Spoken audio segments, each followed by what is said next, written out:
Guys, now we're going to look at lower body defenses and counters.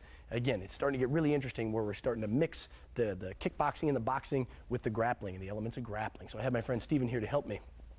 These situations happen quite a good bit when you're kneeing and kicking and the rest.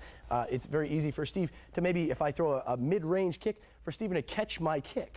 This kind of thing happens at a pretty decent rate, okay?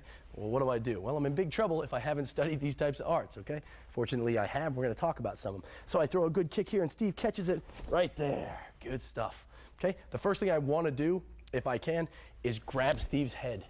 Again, the clinch position, the plumbing position we just talked about. I want to grab his head, control it. I don't just grab somebody's head just to grab it. I grab it and control it here in, elbows down. From here, I'm going to push my leg through such that I can put more weight on what Steven's holding. What Steven's holding now is just my foot and a bit of my calf, which is quite light.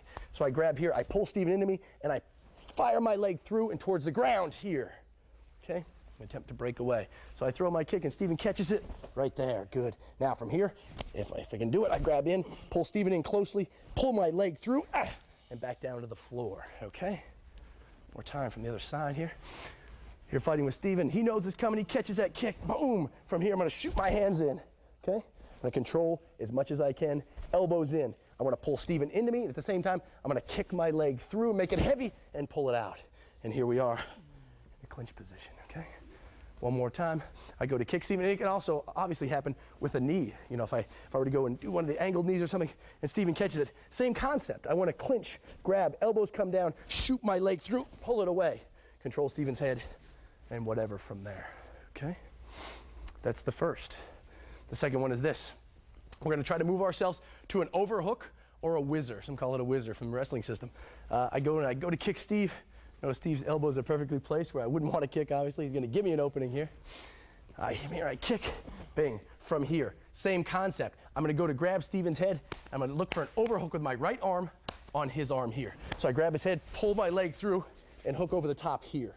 Okay, from here I'm going to shoulder down into him hard and try to force my leg back to the ground. All the while, we'll pivot towards the camera here, I want to control Steven's head and try to take it out of the equation. If I let Steven come in here, have a good tight single leg, okay? So what I'm going to do is force his head out. Again, like I said before, I'm going to shoulder down, put pressure, and kick my leg out. Okay, from here again, it's like my birthday, okay? I'm here and I go to kick Steven. He grabs, good. I'm gonna grab his head again in a clinch position. From here, I'm gonna push his head to the outside, control it, get an overhook here, pull Steven in. I'm gonna shoulder and hip down, make my leg heavy, keep Steven's head out of the equation, break away, okay? Other side, go to kick Steven. Right, caught it. Here, go to clinch, push his head away. Again, if Steven's head stays strong here, he'll pick me up and slam me, okay? Put his head on the outside. Also, another incidental benefit happens to be, if I stay here, Steven has right-hand shots right over the top. So I push his head out of the way. Very hard to hit me now, okay? From here, I dig in with my overhook or my whizzer. Here, shoulder down, hip down, force myself away, push Steven away. Thanks, Steven. Those are the lower body defenses and counters.